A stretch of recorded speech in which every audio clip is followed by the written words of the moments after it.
Hello, coaches. Welcome back to another Modern Soccer Coach Breakdown. Conor Bradley made the headlines last week for his unbelievable performance against Real Madrid, up against Vinny Júnior. That story stood out to me because, of course, you don't hear a lot in today's game about 1v1 defending being highlighted. So I wanted to go back and take a look at the tactical cam and take a look a little bit more about 1v1 defending, see what it was. I think we've moved away from the Gentile Maradona era of man-to-man mark and following that marker all over the pitch. And I know there was a couple of jokes after the game about how Vinny Jr. would struggle even going to his hotel room with Conor Bradley. But let's look at it more a little bit objectively and see what are the tactical components, if there are tactical components in the 1v1 performance, or is it just straight up 1v1 football? I've looked at three components here today and sharing them with you. If you enjoyed the breakdown, as always, please make sure you like, please make sure you subscribe. Check out the ebooks of Modern Soccer Coach directly related to 1v1 play. Thanks so much for the support. Here we go. Conor Bradley versus Vinny Jr.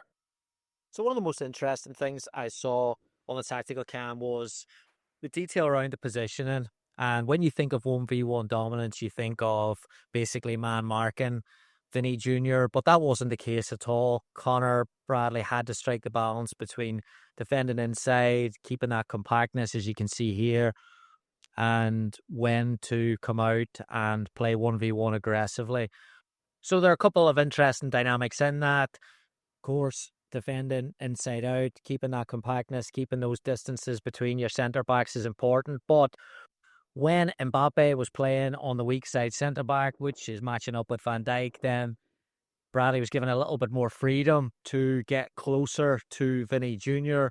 So that distance was a little less important with defensive cover around Mbappe.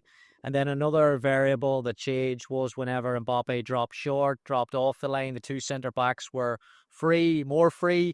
Then, of course, then they allowed Bradley to push out wide and almost mark Vinny Jr. a little bit more aggressively. I thought that was really, really interesting.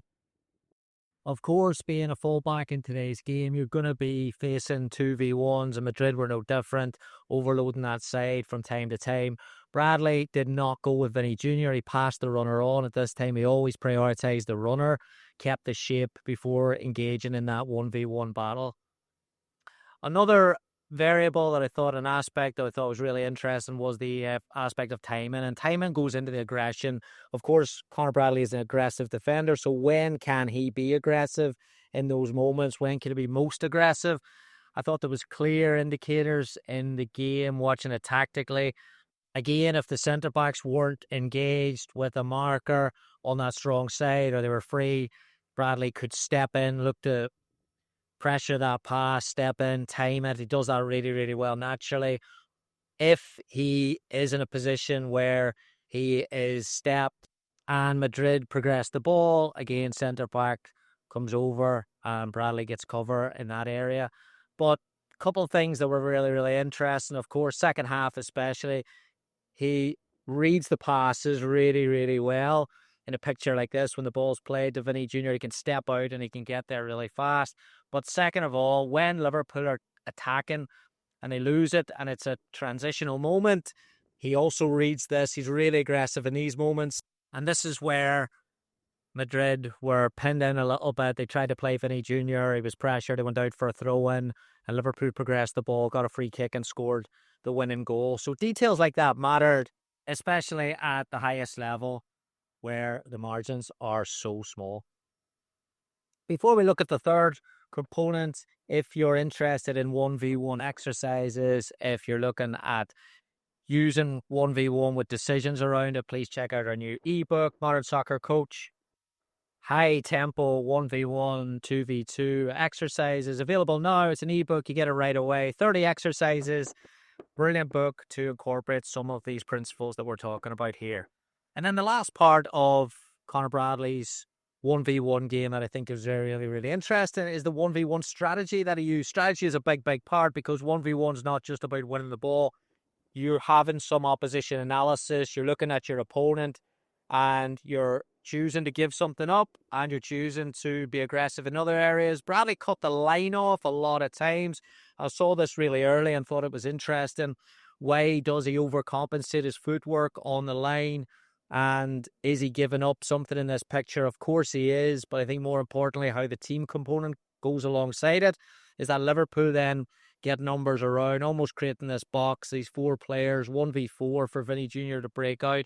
This allows Bradley to be way more aggressive in his 1v1 defending, but he's always backing up here and getting support. So this picture was pretty common when Vinny Júnior was in the final third. Liverpool were in organised shape, 1v4, and it also goes to show you that the top players in the world can solve these types of problems. If Vinny Júnior can find a runner and a pass, they had a bit of success with us here. It wasn't Madrid's night in terms of their chances and taking their chances they created off this, but just goes to show you that, again, you can be aggressive in 1v1, but you do have to give something up. And as a coach, I think it's important and interesting to look at what Liverpool did give up. And even in those 2v6 opportunities, Madrid still managed to create something, which was really interesting. So there we go, coaches. 3 areas that I think 1v1 is connected to, again, the tactical footage or tactical component of the game. We talk a lot about decision-making. We talk a lot about game intelligence today, how we describe players. We typically do it from an in-possession standpoint, point of view. But I think that there is a massive, massive component of tactical IQ, game intelligence, courage, bravery, vision, creativity in defending today. When you look at those there pictures and you zoom out and then you go and reflect, sometimes you evaluate or you try and summarize a 1v1 defender in a system that they're not actually allowed to get out and defend 1v1. So I think it's really, really important that we are aware of this. I think it's really important that we look at this when we're trying to again evaluate or trying to coach or trying to develop 1v1. And when they're in the game, there's not 2 centre-backs saying, don't go, hold. When can they go? How do they manage with dealing with 1v2s? How are they preparing to defend in transition? How is their attacking play directly impacting their defensive play? Conor Bradley's attacking play against Real Madrid was outstanding. I thought his focus, his discipline, his ability to when to slow down Vinny Júnior, his ability when to go in aggressively to tackles, everything when I look back on the tactical cam was done at a really, really high level. So it's a really interesting thing to look at. I enjoy looking at it. It challenged me to look a little bit more at 1v1 defending when you're looking at a 11v11 Champions League chess game. So I hope you enjoyed it. If there are any areas that you want to look at a little bit closer, please put it in the comments below. If you disagree with it as well, of course, put it in the comments below as well. Always enjoy reading what coaches' opinions are. So thank you so much for your support. Before you leave, please make sure you like, please make sure you subscribe, and please check out Modern Soccer Coach for more coaching information. Thanks so much. See you next week. Goodbye.